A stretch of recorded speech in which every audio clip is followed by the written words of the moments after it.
Hi guys and gals and kittens, and welcome to the AI Nero Magic Show. In this video I'm going to show you the latest Python bindings I've added to Magic. Instead of me explaining them, let's show them. I want you to show me a Python file that accepts max input and calculates Fibonacci up to that number and returns to qual. Let's see what the thing comes up with now. Okay, looks good. Try to execute it with 200. So now if I tell it to save the file as foo.py. So now I'm saving it as a file on the disk system, right? Now I can come back later, the point being, I now have a persistent Python tool, which I can actually use later, right?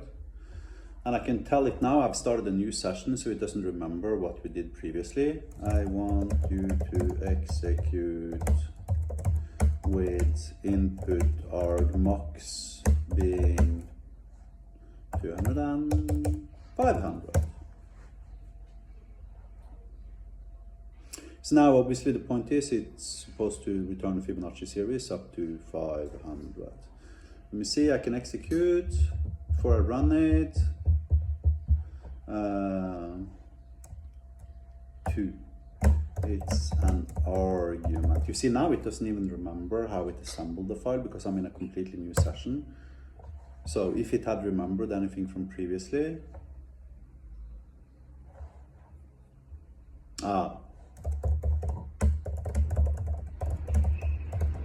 you see here it's not actually taking an argument. It actually didn't do exactly what I asked it to do in the first iteration. It's actually accepting the input argument as standard in. So now I gotta like modify the invocation such that it's passing in a standard in value, such that when the Python app stops and asks for input, then it will actually provide automatically the standard in argument that I've pre-told it to use as it is being asked for input.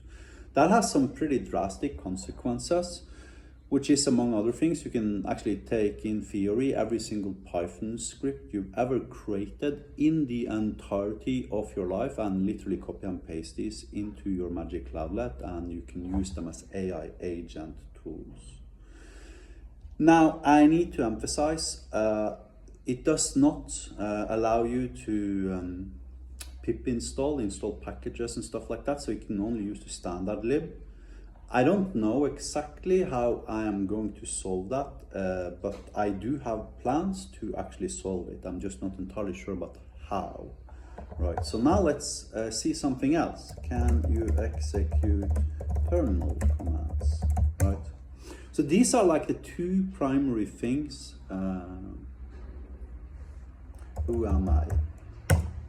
These are like the two primary operating system integrations that Magic actually has. It's the ability to execute Python scripts and the ability to execute terminal commands. And I wanted to execute who am I specifically because I wanted to show you that I'm actually not root on my server. I actually have a restricted user that only has write access, and execution only has write access to modules and the etc folder, so I can't even write to files outside of the virtual file system that Magic provides. So this makes the thing, arguably you could say, extremely secure, because there's no way that anybody can actually use this to like permanently destroy completely the system. So let's see if we can do something. What other interesting interesting Python scripts could you create using only standard lib?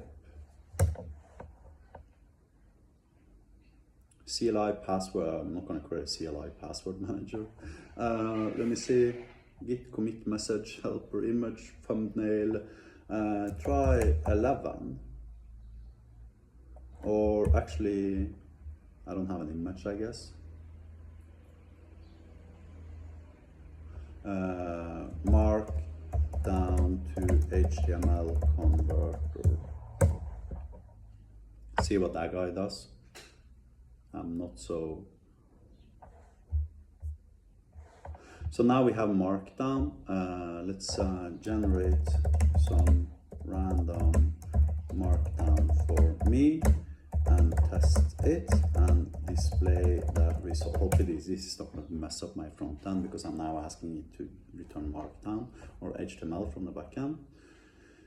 So let's see what it actually does.